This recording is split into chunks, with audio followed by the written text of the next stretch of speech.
ষষ্ঠ শ্ৰেণীৰ ছাত্ৰ ছাত্ৰীসকল, ইয়াত চোৱা তোমালোকৰ সংখ্যাৰ সৈতে খেলত চেপ্টাৰটোত প্ৰথমতে 10টা গুটি দি থৈছে নহয়নে? এই 10টা গুটি কি কৰিছে সজাইছে বেলেগ বেলেগ ধৰণে। তাৰমানে 10টা গুটিক আমি বেলেগ বেলেগ ধৰণে সজাব পাৰোঁ। কি পালোঁ বাৰু? 10ক আমি বিভিন্ন প্ৰকাৰে পাওঁ। 10 এগুণ 10, 2 5 গুণ 10, 5 দুগুণো 10 আৰু 1 10 গুণো 10 হয়। এইবিলাক সংখ্যাক 10ৰ উৎপাদক বুলি কয়।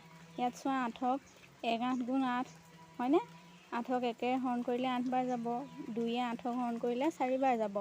আকৌ আমি 4য়েও 8ক হৰণ কৰিব পাৰোঁ, তেতিয়া 2 বাৰ যাব। 4 দুগুণ 8, আকৌ 8এ 8ক হৰণ কৰিলে এবাৰ যাব। গতিকে আমি কি দেখা পালোঁ?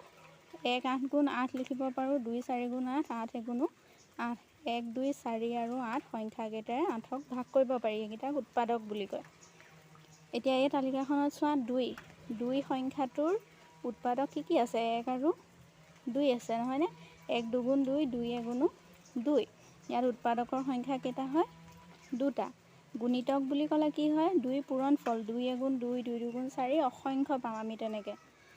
8ত চোৱা 8ৰ উৎপাদক 1 8 গুণ 8, 2 4 গুণ 8, 4 দুগুণ 8, 8 এগুণ 8, কেইটা উৎপাদক? 4টা।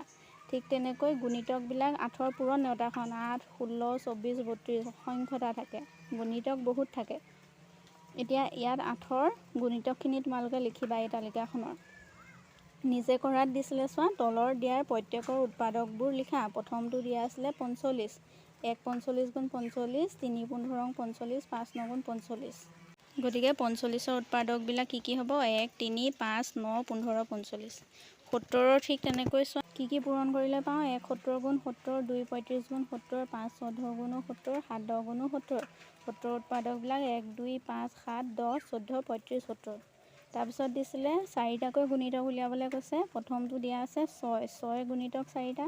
6 নেওতাখন লিখিলেই হ'ল। 6 এগুণ 6, 6 দুগুণ 12, 6 3 গুণ 18, 6 4 গুণ 24। 4টাহে লিখিবলৈ কৈছিলে, গতিকে 6 12 18 24 হ'ব। 3 নম্বৰটো কৈছে তলৰ সংখ্যাকেইটাৰ 3টাকৈ গুণিতক লিখা। কি দিছে? 16 24 দিছিলে, মই ডিটো কৰিছোঁ 105। 105 এগুণ 105, 105 দুগুণ 210, 105 3 গুণ 315। গতিকে ইয়াৰ গুণিতককেইটা 105, 210 আৰু 315।